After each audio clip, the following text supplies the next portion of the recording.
কোনো কথা বলেন নাই, এদিক সেদিক কোনো চিন্তা করেন নাই, আল্লাহর জন্য সমর্পণ করে দিয়েছেন।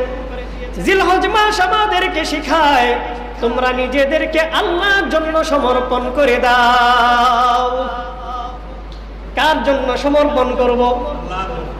আমাদের জান, আমাদের মাল, আমাদের ইজ্জত, আমাদের আবরু, আমাদের জীবনের প্রত্যেকটা ইঞ্চি ইঞ্চি সময় এই সব হবে কার জন্য?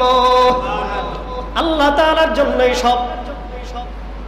ইব্রাহিম আলাইহিস সালাতু ওয়াস সালামের ব্যাপারে আল্লাহ তাআলা কোরআনের মধ্যে বলেন, সূরাতুল মুমতাহিনা, আল্লাহ তাআলা বলেন, قد كانت لكم أسوة حسنة في إبراهيم والذين معه। আল্লাহ তাআলা বলেন, তোমাদের জন্য ইব্রাহিম এবং তার সঙ্গে যারা মুমিন বান্দা ছিলেন এদের মধ্যে তোমাদের জন্য রয়েছে উত্তম আদর্শ।